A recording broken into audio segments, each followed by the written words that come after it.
ঘোড়ার মাংস খাওয়া কি যাবে?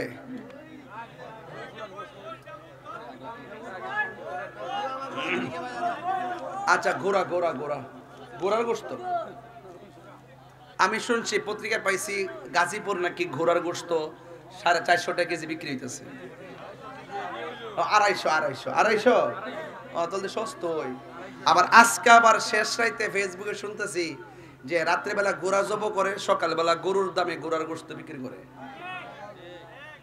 দেখছেন কি অবস্থা? কোন ভাই এটা কিতা ফতোয়া, কিতা ঘোড়ার গোশত খাওয়া যাবে না?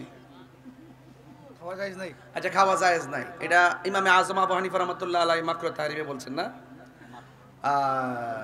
এটা হানাফিদের নির্ভরযোগ্য মতে এটা খাওয়া যাবে না, ঠিক আছে। আর এছাড়া এটা যুদ্ধের প্রতীক, রাসূল সাল্লাল্লাহু আলাইহি ওয়াসাল্লাম যুদ্ধের ময়দানে যতটুকু খাওয়ার কথা বলছিলেন এটা অবস্থার আলোকে, প্রেক্ষাপটের আলোকে বলছিলেন, কিন্তু এটা ইমামে আজম আবু হানিফা রাহমাতুল্লাহ অনেক কিছু খাওয়া যায় আছে, প্রেক্ষাপটের আলোকে অনেক কিছু প্রয়োজন বোধে অনেক কিছু খাওয়া জায়েজ আছে। এরপরও রাসূল করিম সাল্লাল্লাহু আলাইহি ওয়াসাল্লাম কিন্তু হাদিসে নিষেধ করছেন, নাহা রাসূলুল্লাহ সাল্লাল্লাহু আলাইহি ওয়াসাল্লাম আন লুহমিল খাইলে ওয়াল বিগাল ওয়াল হামির, গাদার গোশত এবং ঘোড়ার গোশত খাওয়াকে আল্লাহ রাব্বি সাল্লাল্লাহু আলাইহি ওয়াসাল্লাম নিষেধ করেছেন। এই মর্মে একটা বাহন, হ্যাঁ, বাহন। তো আমরা সার্বিক দিক চিন্তা ভাবনা করে এই সিদ্ধান্তে উপনীত হতে পারি যে ঘোড়ার গোশত খাওয়াটা মাকরুহে তাহরিমা। যদিও অন্যান্য ইমামগণ বিভিন্ন মতামত দিয়েছেন, কিন্তু আমাদের হানাফি মতই আমরা এটার উপর আমল করি এবং এটার উপর আপনারাও আমল করবেন। কথা কি বোঝাতে পেরেছি? আরো কথা বোঝাতে পেরেছি?